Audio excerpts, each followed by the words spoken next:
Alors amis auditeurs, bonjour et bienvenue à cette nouvelle édition de la causerie de la voix du lac Tchad. Et aujourd'hui c'est un très bon moment parce que nous avons un très bon personnage de Tchad. En direct du Tchad, il est venu aujourd'hui pour nous accueillir, il est venu pour notre programme aujourd'hui. Donc ça veut dire que nous avons beaucoup de choses à parler aujourd'hui. Alors j'espère que vous allez prêts pour accueillir notre invité aujourd'hui. Alors bonjour, monsieur Isaac. Bonjour, monsieur Isaac John. Alors Isaac Bengaye est un Tchadien et il est venu pour nous voir à la voix du lac Tchad. Et nous allons parler aujourd'hui, nous allons parler de ce qui se passe au terrain de bassin du lac Tchad. Nous allons parler de boulot et nous allons aussi parler de l'entrepreneuriat au bassin du lac Tchad. Alors, vous êtes en compagnie de Isaac John. Je vais vous présenter un peu de la biographie de notre invité aujourd'hui, Isaac. Alors, Isaac Bengaye, diplômé en mathématiques, informatique, technicien en numérique, entrepreneuriat, facilitateur du Centre d'apprentissage de langue, l'Évangélique académique divine et de l'Association des jeunes. Il est formé en expert des entreprises et techniques de marketing. Alors, un très bon profil. Alors, bonjour. Bonjour, monsieur, une fois de plus. Merci, comment ça va? Je vais bien, merci. Alors, qui est Isaac Bengaye? Isaac, c'est un Tchadien. Je suis de nationalité tchadienne. Je suis diplômé en maths informatique. Mais j'ai tellement aimé l'entrepreneuriat. D'accord. Alors, on est vraiment très ravis de vous accueillir avec nous aujourd'hui pour la causerie de la voix du lac Tchad. Merci beaucoup. Alors, ça va? Ça va, je vais bien. Qu'est-ce qui se passe au Tchad? Ok. Parlez-nous de votre pays. Notre pays, c'est un pays en vocation agricole. Et la plupart de la population ne vivent que de ce secteur, de l'agriculture, l'élevage. Nous avions la pêche, la chasse et aussi la cueillette d'une part. Mais la plupart de la population ne vivent que de cette activité de l'agriculture. D'accord. Alors, le thème à discuter aujourd'hui, c'est comment construire des moyens de subsistance durables avec l'entrepreneuriat. Alors, nous allons voir les 4 pays du bassin du lac Tchad. Alors, amis auditeurs, parlons de bassin du lac Tchad. Nous avons 4 pays qui composent le bassin du lac Tchad. Nous avons le Nigeria, nous avons le Niger, nous avons le Cameroun et nous avons le Tchad aussi. Donc la causerie aujourd'hui, nous allons couvrir tous les pays qui composent le bassin du lac Tchad. Ça veut dire, ce que notre invité va partager avec nous aujourd'hui, ça va aussi aider tous les jeunesses de cette région du bassin du lac Tchad. Et revenons maintenant à notre invité Isaac. Oui. Alors, monsieur Isaac. Oui, monsieur. De quoi s'agit l'entrepreneuriat? Ok. L'entrepreneuriat, c'est une capacité de gérer ou de créer une activité. C'est ça la définition très simple de l'entrepreneuriat. Alors, très bien. De quoi s'agit les thèmes suivants, les moyens de subsistance et l'entrepreneuriat encore, s'il vous plaît? Ok. Les moyens de subsistance, d'une manière très simple, c'est l'ensemble des biens permettant aux survies des besoins individuels ou soit des collectivités. Alors, dans l'entrepreneuriat, les moyens de subsistance, ce sont les choses qui nous aident à survenir, à vivre, à satisfaire à nos besoins quotidiens. D'accord, très bien. Alors, quelles sont les activités de subsistance qui caractérisent les pays du bassin du lac Tchad? Ok, j'aimerais revenir sur les activités qui caractérisent le bassin du lac Tchad, dont je fais partie. Je parle en qualité de Tchadien et là où j'ai vu, nous savons que le bassin du lac Tchad a pris la source au Tchad. Donc les activités qui caractérisent autour de ce bassin du lac Tchad, nous avions l'agriculture, nous avions l'élevage, nous avions aussi la pêche. Nous avions la pêche et la chasse qui est aussi dans cette activité. Alors, et je vais aussi mentionner l'activité de subsistance en qualité de l'emploi salarié dans une entreprise ou bien dans un secteur commercial quelconque. D'accord, ça veut dire au Tchad, maintenant, ou bien aujourd'hui, il y a beaucoup de cultivateurs au Tchad, même des pêcheurs au Tchad. Oui, je disais au départ que notre pays, c'est un pays à vocation agricole. C'est-à-dire plus de 70% des populations tchadiennes ne vivent que de l'agriculture et de l'élevage. D'accord, alors je vais chercher un terrain pour aller cultiver au Tchad. Il n'y a pas de souci, il n'y a pas de souci. Alors d'accord, pourquoi l'entrepreneuriat? Oui, il faut de l'entrepreneuriat parce que de nos jours, nous avions assez de diplômes, nous avions assez de gens qui ont étudié, qui ont avancé dans leur niveau et qui attendent toujours de l'État. Mais des fois, l'État tarde. Donc, il faudrait revenir sur le plan de l'entrepreneuriat pour s'investir dans sa vie et avoir l'autosuffisance alimentaire et l'autosuffisance financière.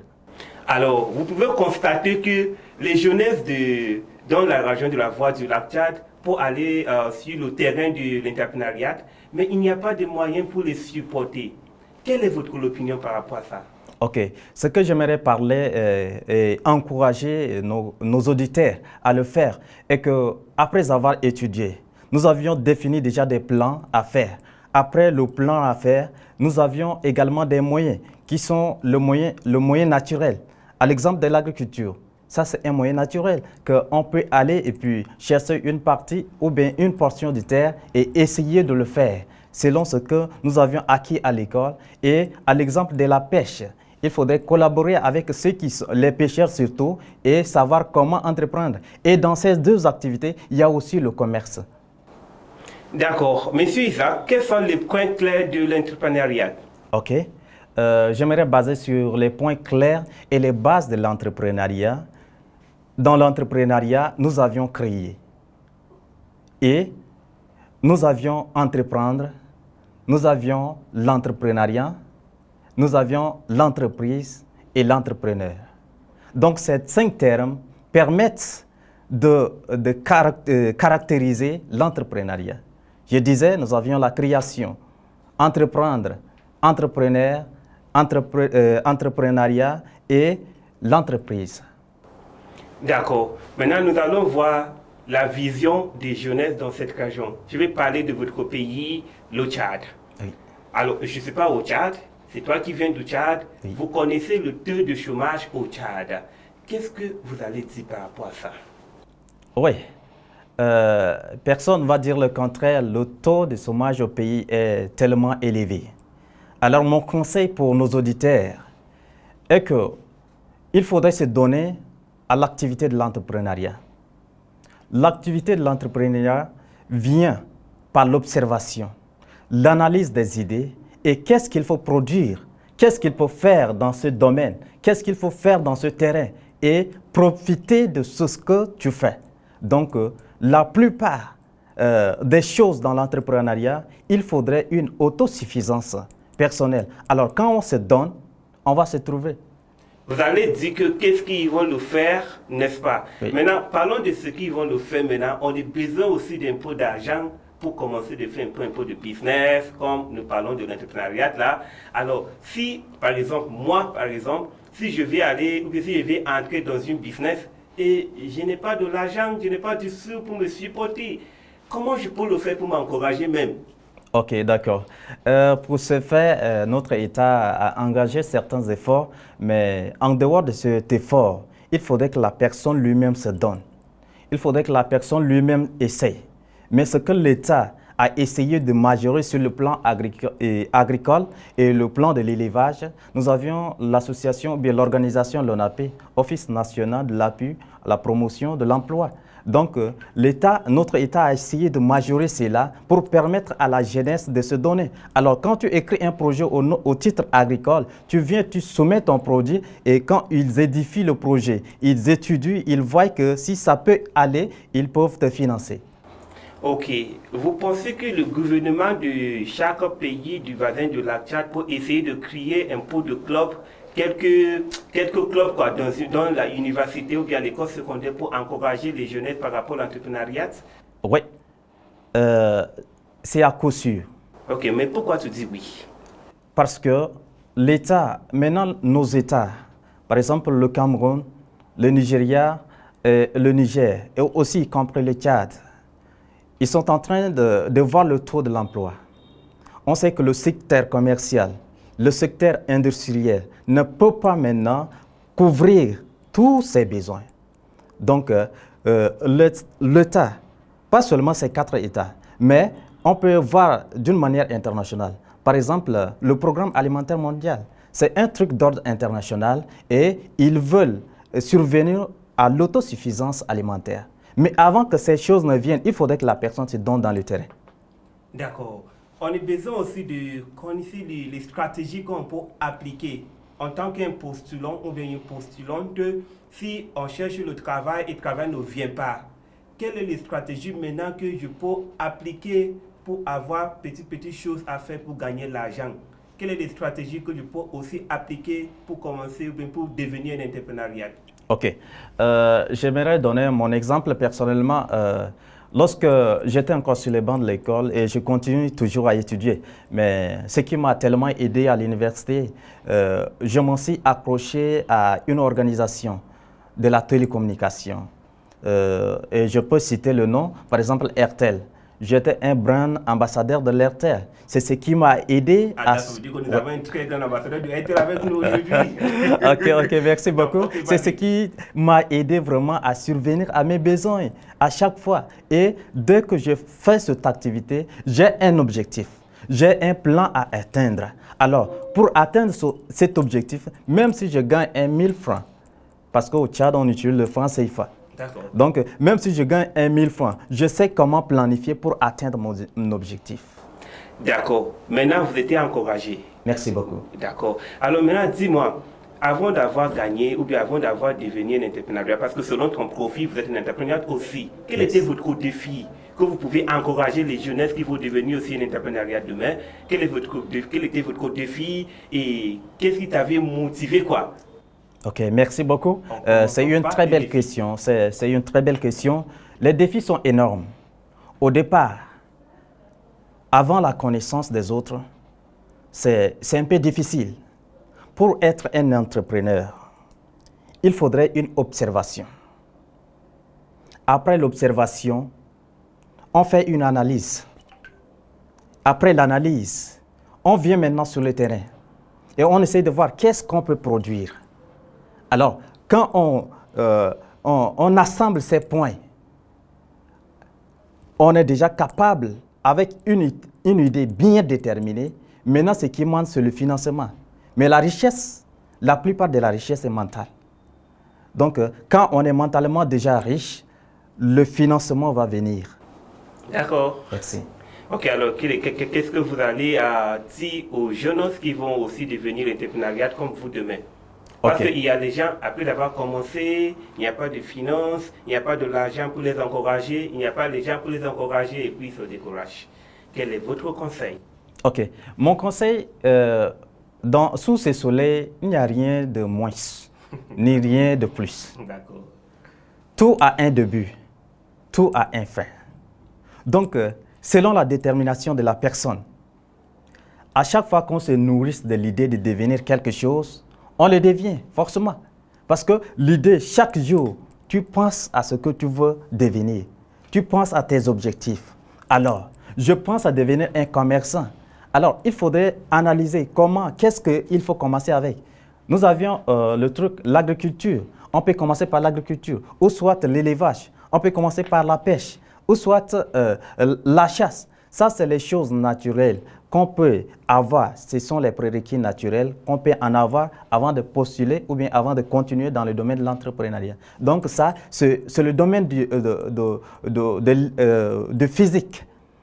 Tu vas te donner physiquement, travailler dur et le finance va venir. D'accord, merci. Et alors, comment les gens peuvent devenir entrepreneurs? Alors, pour devenir un entrepreneur, il y a des procédures. Il faut d'abord savoir comment analyser les idées. Avant de devenir l'entrepreneur. Oui. Avant de devenir un entrepreneur, je disais que les termes clés de l'entrepreneuriat, nous avions créé, nous avions entreprendre, nous avions l'entrepreneuriat, nous avions entreprise. Alors, un entrepreneur, c'est celui qui dirige ou bien gère une entreprise.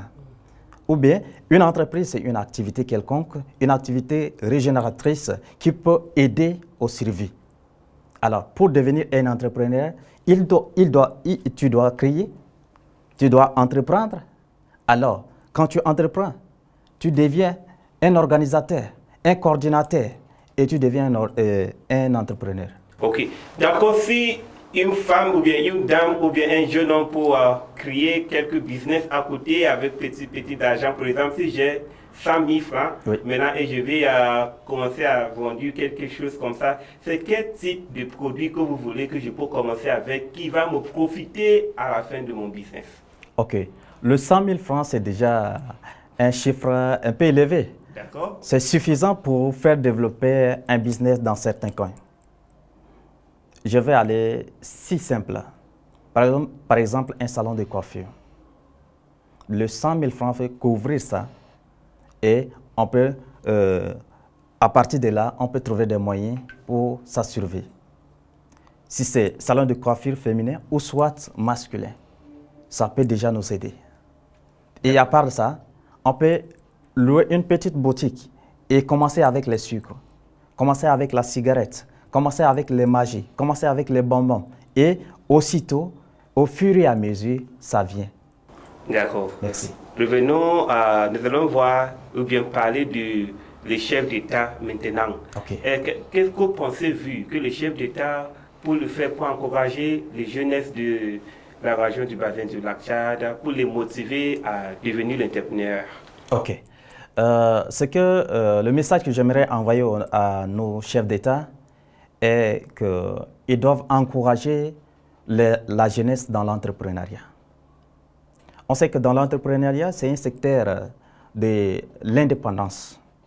Quand un jeune est un entrepreneur, il est indépendant. Il ne dépend ni de l'État, il ne dépend ni de sa famille, il ne dépend ni d'une autre personne quelconque. Il dépend de ce qu'il produit chaque jour. Alors le message fort est que l'État encourage la jeunesse en les subventionnant dans le domaine de l'entrepreneuriat. D'accord. Chers auditeurs, auditrices et ailleurs, au studio aujourd'hui, c'est Isaac Bengagné, un Tchadien qui est avec nous aujourd'hui et il est notre invité. Et aujourd'hui, vous avez tout entendu de quoi s'agit l'entrepreneuriat et qu'est-ce que vous allez faire pour devenir l'aide de l'entrepreneuriat. Et vous avez aussi écouté ou bien entendu les défis de monsieur Isaac avant qu'il a devenu un très bon entrepreneur. Aujourd'hui, il avait facé quelques défis dans sa vie, mais il n'était pas découragé. Alors son message à vous aujourd'hui, c'est aussi pour essayer de commencer à faire quelque chose. Au lieu d'attendre pour le gouvernement, au lieu d'attendre pour l'argent du gouvernement, il y a les gens même qui disent donc je ne peux pas avancer, je ne peux pas faire des choses parce que je dois avoir un boulot gouvernemental, je dois devenir un fonctionnaire. Non, on ne veut pas de tout ça là. Toi aussi, tu peux créer quelque chose de ta part aussi au lieu d'attendre pour l'État. Revenons maintenant avec notre invité, M. Isaka. Alors, M. Isaka, oui, est-ce que vous avez quelque chose encore à dire par rapport à notre discussion aujourd'hui? Ok. J'ai un conseil pour nos invités et nos auditeurs. La jeunesse, selon les choses et mes études personnelles, jusqu'à 2030, plus de 80% de la population va devenir un entrepreneur.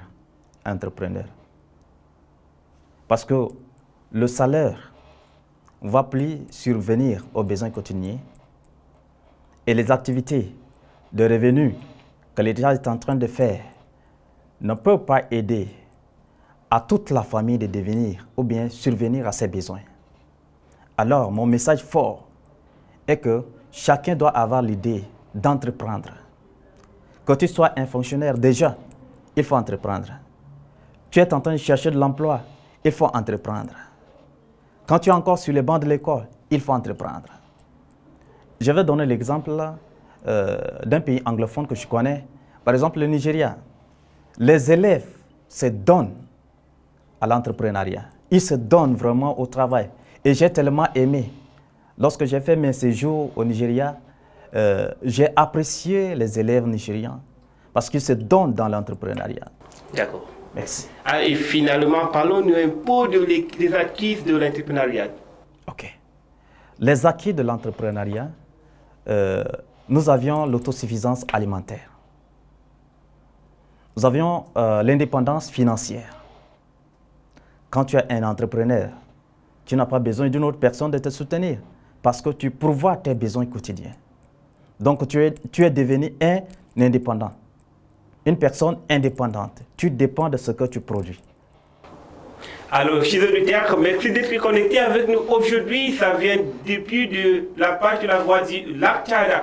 Et le sujet à discuter aujourd'hui, nous voyons de comment construire des moyens de subsistance durable avec l'entrepreneuriat. Et aujourd'hui, avec nous, c'est M. Isaac Bengaye, un Tchadien. Alors, auditeurs, auditrices et ailleurs, vous êtes 100% libre de partager le message avec tes amis et puis inviter aussi tes amis pour participer à notre causerie. Et si vous êtes intéressé d'être notre invité la prochaine fois aussi, n'oubliez pas de m'écrire ou bien il faut nous envoyer un message en direct sur la page de la voix du Lac Tchad et je vais répondre très vite.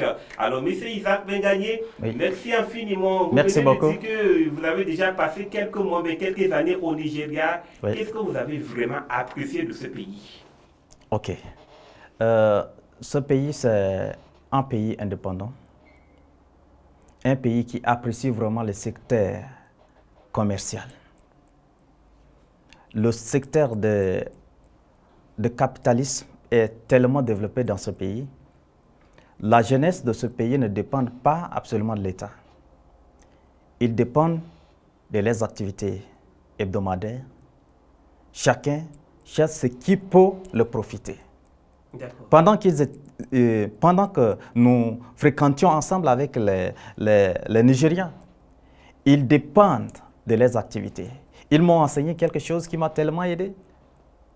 Dans la vie, il faut entreprendre quelque chose. Donc, partir à l'école même, il faut trouver un emploi du temps pour exercer une activité. Ok, d'accord. Alors, finalement, Monsieur Isaac Bengaye, quel est votre message à votre pays par rapport à l'entrepreneuriat?